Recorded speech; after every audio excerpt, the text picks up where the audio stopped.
That was a number 6 hit in 1964 for our guest today, Diane Renay.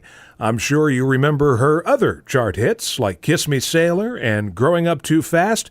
Well, we're so honored to have Miss Renay join us today on the Vintage Rock and Pop Shop. Oh, you're quite welcome. You know, it's come up before in other interviews and conversations, and I know you're from South Philadelphia. I interviewed Bobby Rydell and James Darren, both from South Philadelphia. We're all trying to figure out what it was about South Philly that spawned all of these great musical talents. Honestly, I don't know, but I'll tell you this. Like, when I was about 12 years old, my grandparents still remained in South Philadelphia, so on the weekends, I would go down with my parents to visit my grandparents, and I had a bunch of friends, 4 boys who used to sing together.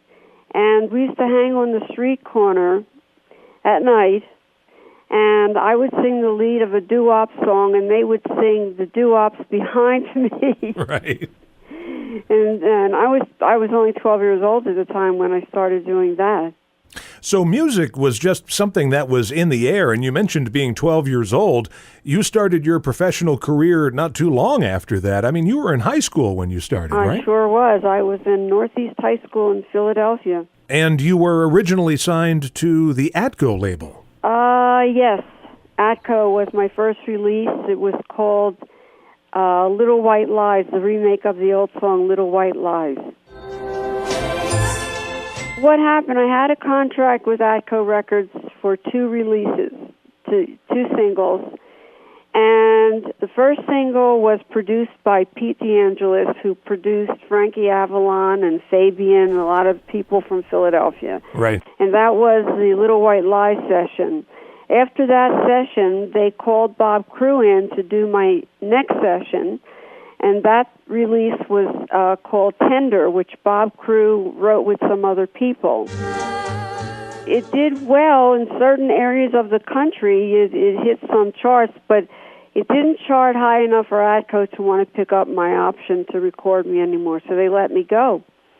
So Bob Crew says to my father, listen, I think Diane has a lot of talent and I can do something with her. Would you let me put her under contract to me, under my wing? And Bob Crew at the time was one of the biggest and the highest record producers and songwriters in the music business in the early 60s. So I signed with Bob, and we did a session. We did 3 single songs on the session. So the A-side release was called Unbelievable Guy. The B-side was Navy Blue. So they released the record, and this disc jockey up in Worcester, Massachusetts, I think his name was Dick Smith, flipped the record and started to play Navy Blue, and it just took off like wildfire. Within 2 months, it was way up on the charts, and I came home from school, and the phone rings, and it's Bob Crew, and he says to me, are you sitting down? I have to tell you something. So I said, what? He says, you have a hit record, and you'll never believe it's Navy Blue. I said, oh, my God, I can't believe it, because that was the last song we recorded in the session. It took the shortest amount of time to do in the session, and it was like a throwaway song. Did you instantly become most popular girl at your high school? Most unpopular girl. Oh, really? In high school. The kids just started acting like I was an alien from another planet. I mean, I would hate to go to school because I'd walk down the hallways and it would be like the parting of the Red Sea. Everybody would like stand on both sides, moving over to let me walk, and they would be whispering to each other and looking at me. It was awful. I couldn't wait until I graduated high school. And when I graduated high school, it was like, what a relief that was. Now, was the attempt with Kiss Me Sailor, I think of that as sort of son of Navy Blue in a way. That was on the album, the Navy Blue album, and they liked it enough they decided to release it as a single. So it didn't do as well as Navy Blue, but it made it to like number 20. We're talking to singer Diane Renay today on the Vintage Rock and Pop Shop, and in 1964, with that first flush of success, I would imagine that you must have went on the Dick Clark's Caravan of Stars tour. I never went on that tour. I did perform for Dick Clark when he had his show in California, where I think, I forgot what he called it, Where the Action Is, or something. Oh, okay. And I was on his show there. And then Dick Clark had a show at Steel Pier in Atlantic City for 3 days, and I was on that show, and I shared a dressing room with Diana Ross and the Supremes. Let's see, Jan and Dean were on the show, and Johnny Tillotson was on the show. Was it that show or one of the later shows where you were on the same bill with the Rolling Stones? That was I think it was in San Antonio, Texas, at the Teen Fair. Okay. I was there for 3 days on the bill with Bobby V. And they told us that they were bringing in this English group to make their first appearance in the United States on this show.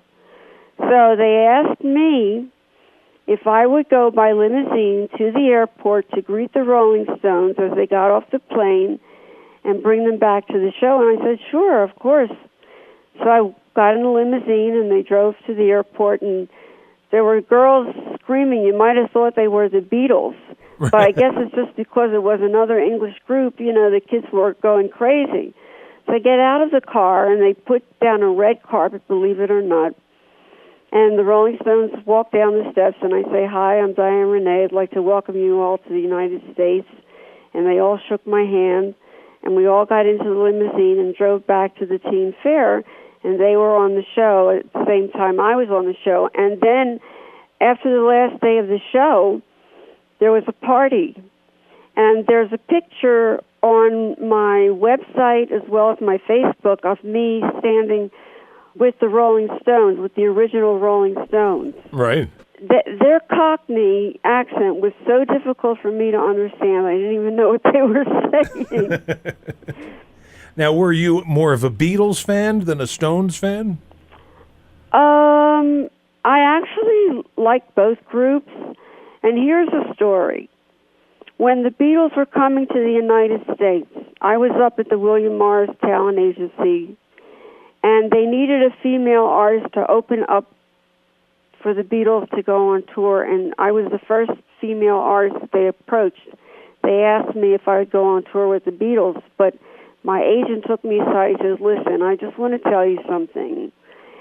Whoever goes on stage before the Beatles, all that's going to happen is the kids are just going to scream, we want the Beatles, all through their act. So if you're going to get upset about it, you might want to think twice about going on tour with them.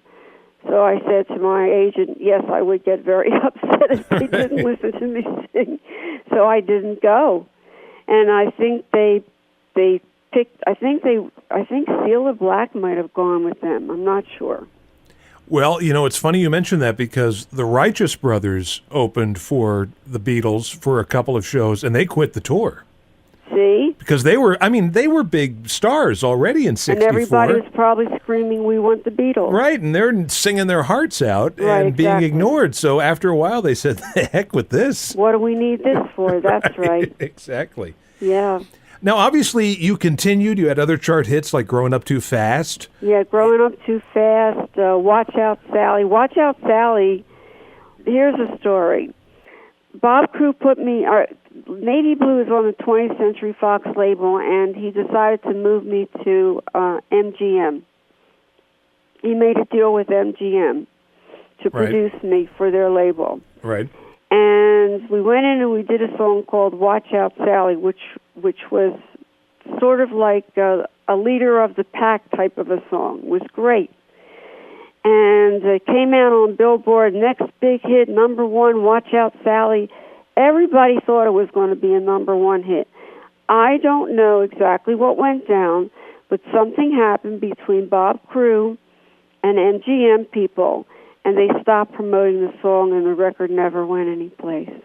And that's really a shame, because Watch Out Sally was one of my favorite songs, and everybody that heard it loved it. From late 1964, that's our guest today, Diane Renay with Watch Out Sally. Miss Renay, I'd like to ask you about your opinion on the music business today. I don't know know what the music business is today, to tell you the truth. I listen to the radio. I don't know who I'm listening to. All of the artists sound like each other. They all try and imitate each other in the style in which they sing. The songs all sound the same. And the disc jockeys don't even tell you who sang the song after the song is over. Right. So you don't know who you're listening to. And you can't tell by the way they sing that that's so-and-so because they all sound alike. Right, and they all have, auto-tune or something on their vocals. Auto-tune, yeah. And, they all have auto-tune, so they can go into the studio and sing flat, and they make them sound great, but if you hear them in person, it's like not the same thing. Right, which is why a lot of them lip-sync in concert. That's right. Can you imagine, isn't that a strange thing that people would willingly go to spend 2 hours at a concert and the person on stage is lip-syncing? No, I can't. I mean, and that's what happens. That's yeah, what well, happens. they go there, they just want to see the artist. Yeah, just see them jumping around on stage. Because today, in order to do a show, it's not like it was when I was in the business. Everybody just came on one after the other, and they sang their songs, and that was it. Today, you have to put on a Las Vegas type performance, right, to get out there to perform a show. I mean, they have all kinds of fireworks and effects and dancers, and it's like a whole big to-do. Tell us about this collection of unheard music you have available on your website. Yeah, I put together a double CD of a lot of songs that I recorded during the 60s and the 80s that most of them were never released. And there's some great songs on the CDs. And they're available at Amazon. They're available at CD Baby. The name of the CD is called Diane Renay Sings Some Things Old and Some Things New. Right. And got great reviews from people who bought the CD. They just love it. And once again, people can go to DianeRenay.com. Right. And you also have a Facebook page. I have a Facebook page, Diane Renay. So if anybody wants to be my friend, come on board. Well, I want to thank you so much for You're welcome. Spending a little time today, and have a great rest of your day. Okay, thanks a lot.